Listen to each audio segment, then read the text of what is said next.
Alright, we're going to get started assembling this playfield. I'm going to tap the T-nuts in there. Now, if this was a brand new playfield, I would use a tool to draw them in. But since this playfield's already had T-nuts in it, the holes and the prongs and all that stuff are already kind of predetermined. So I'm just going to tap them in, and then I will basically draw them in with that tool instead of using that tool to actually seat them.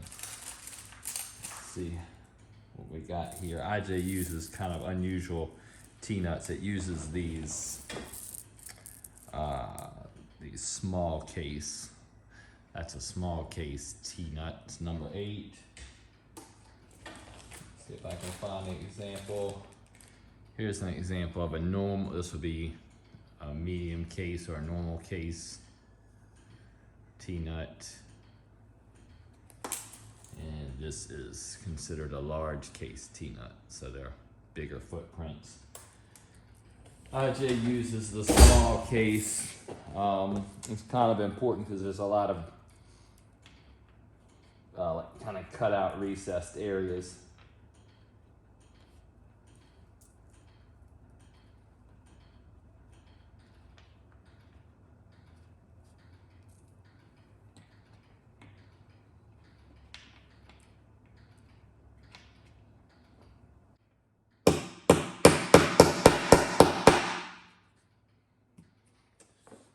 That's everything on this side.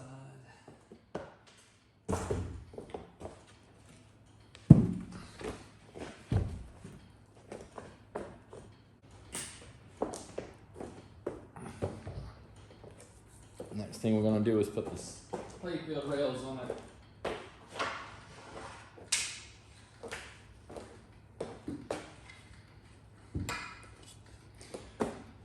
These are new oak rails. These from Taylor. I think it's Reese rails technically.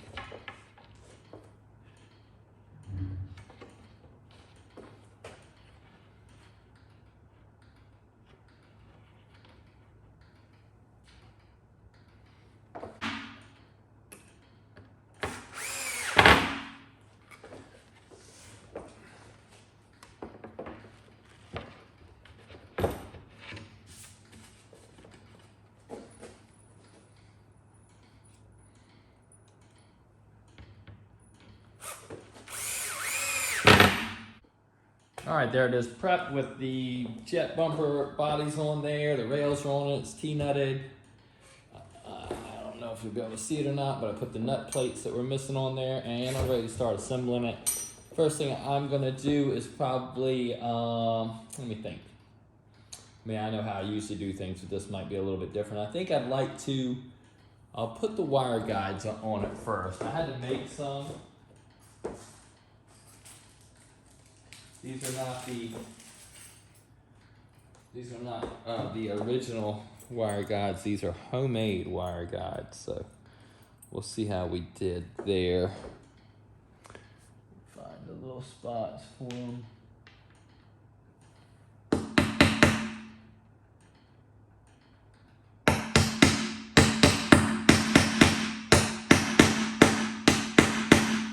That one fits good.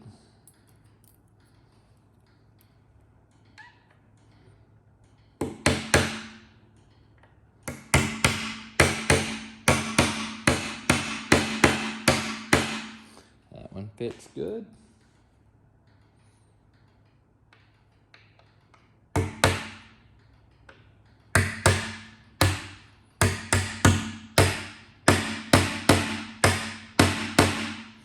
Good.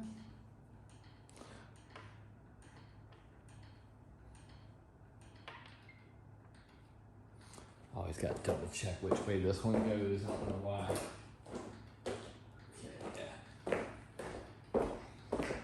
This always eludes me.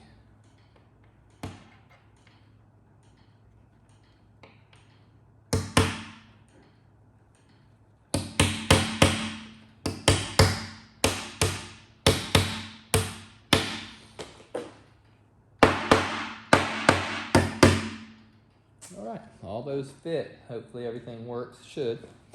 All right, next I'm gonna start putting some of the posts in there that we're missing. buy all these. I never thought I'd have to buy every single one, but that's how it goes.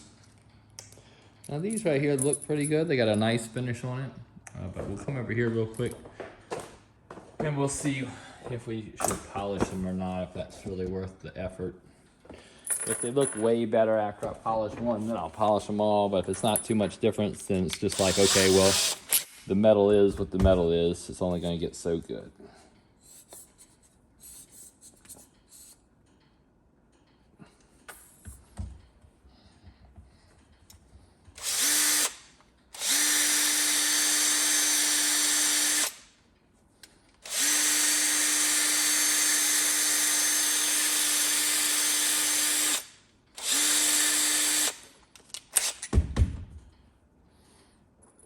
Okay, we got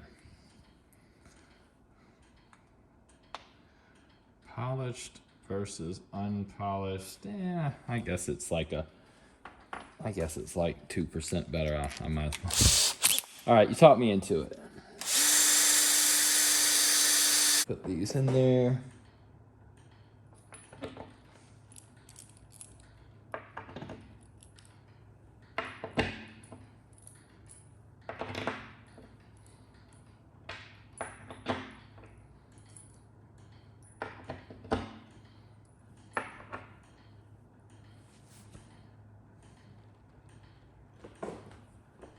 Okay, I got the post on here now. I got the wire guides. I think what I'm gonna do now is I'm gonna put the ball guides on it, and I'm not gonna put the plastic star post on it or any of that kind of stuff yet.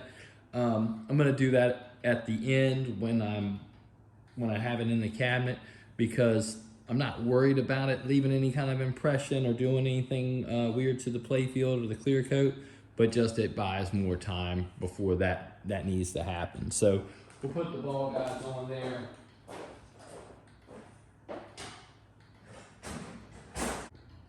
All right, here's where we're at. We're about to flip this over. We got the ball guides in place. And that being the variety of ball guides, the ones we made, the ones we had made, the ones that we were supplied. And it's looking pretty good. It's looking pretty good. Tweak that loop a little bit, but I got it worked out. And I think what I'm gonna do at this point is I'm gonna flip it over